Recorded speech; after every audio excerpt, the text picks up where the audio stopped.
So I was standing in this doorway in Soho. And it was about midnight, and I was trying to look like I wasn't standing in a doorway in Soho at midnight, but I wasn't doing a very good job.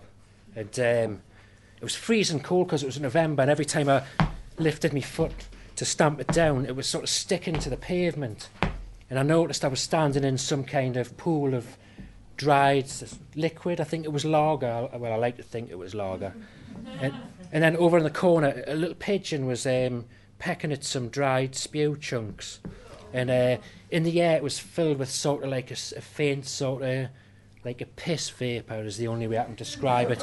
So you get the picture. Now, what I should point out is when I was 16, I thought it would be really romantic to be a photographer. Had this idea that I'd travel around the world, some sort of jet-set lifestyle, but 20 years later I'm a paparazzi. Not one of the nice ones. I'm one of the nighttime paparazzis, and we're self-employed and we'll just do anything to get a photograph. That's why I'm standing in the street. Now, in the world of photography, you're only as good as your last photograph. My last 3 photographs are really, really shit. My agent phoned us up and he said, you have to go to Newcastle. And I said, I'm not going to Newcastle. I lived there for 20 years and I was trying to get out. Anyway, so I thought, oh God, I'm going to have to go back to this bleak northern shithole. So I drove 300 miles up the motorway. I stood outside in the rain for 4 hours. A car pulled up there. Amy Winehouse got out the car. She walked from there to there. And I went like this, and a fat bloke jumped in front of us. So basically I got a fat bloke's side of the head in the back of Amy Winehouse's head. He went in, the door slammed, the car nicked off, and I was back in the street. So anyway, while I was in Newcastle, I thought, well, I'll have to make the most of it. And luckily, I was walking past the hospital, and there was a television crew there, and I thought, oh yeah, photo opportunity. So I said, what's happening? And he said, well, there's a prisoner from Durham prison being taken into the hospital, and it was that terrorist that planted the bomb in London outside that really shit nightclub. And it's funny because I was there when I was 21, and if it had blown up, you wouldn't have been able to tell the difference. But anyway, what had happened was he'd had an argument in the prison, and somebody tipped a big boiling hot thing of fat over his head. And I thought, excellent. I thought, that's the money shot. I thought, that photograph, that's a 30 grand photograph.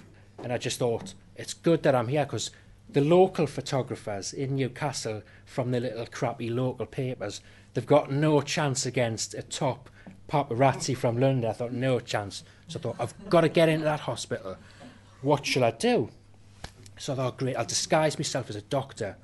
So I got like a nice shirt and a black tie, and I got a long white coat from a shop at the university, because there's a medical university in Newcastle. So I thought, great, and I had a bag with my camera in, and it was great because I just walked past the local photographers, and I was like, yeah, nice camera.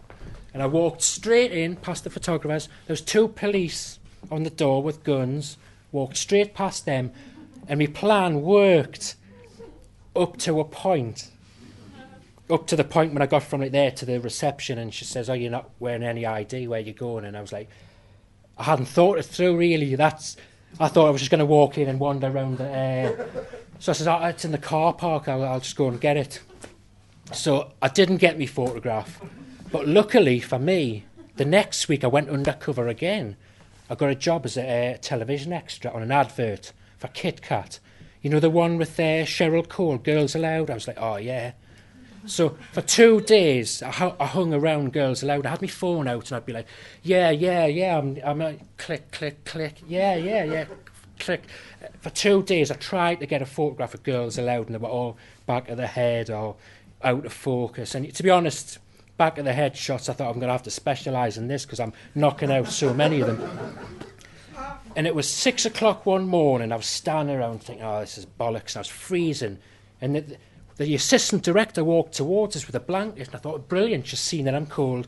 And she just walked straight past with this blanket. And she wrapped it around Cheryl Cole's chihuahua because apparently the dog was cold. But we could just stand outside and that was okay. So anyway, I'm back in this lane in Soho, and it's a nightclub, and the rumour's gone round. It might be Amy. She might be in there. Or possibly the other one. What's her name? Yeah, she was on Big Brother anyway, but it's one of them people that 2 weeks' time you'll forget who they are. But she might have been in there, and I was standing around, still nothing happening, you know. And I was like, I hope there's somebody good in there, because it's nothing worse when it's crap people.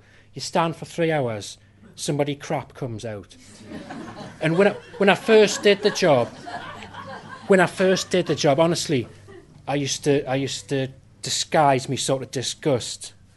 But as you become more cynical, if Dale Winton or Keith Chegwin walks out and you've got your camera like this, you just, oh, fucking hell. So 3 hours for him. Now, the week before, what's his name? Biggins. He'd won that Celebrity Jungle crap. And I seen him and I chased him and he managed to escape. And I was gutted because he was on foot and I was on a motorbike.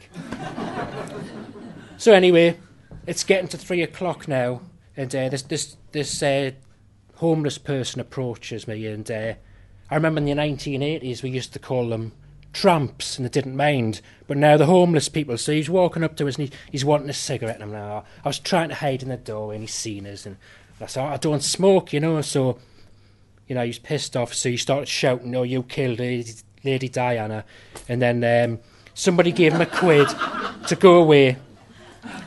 And then I seen some movement in the nightclub, and I thought, this is it, because it was like 3 o'clock, it's going to close in a minute, somebody has to come out. And the bouncer came out, and he rolled the little red carpet up, and he took the 2 little cheese plants and went inside and just slammed the shut on my face. And that was 3 years ago, and that was the last paparazzi job I ever did. And hopefully, I won't need to do any more. Thanks very much.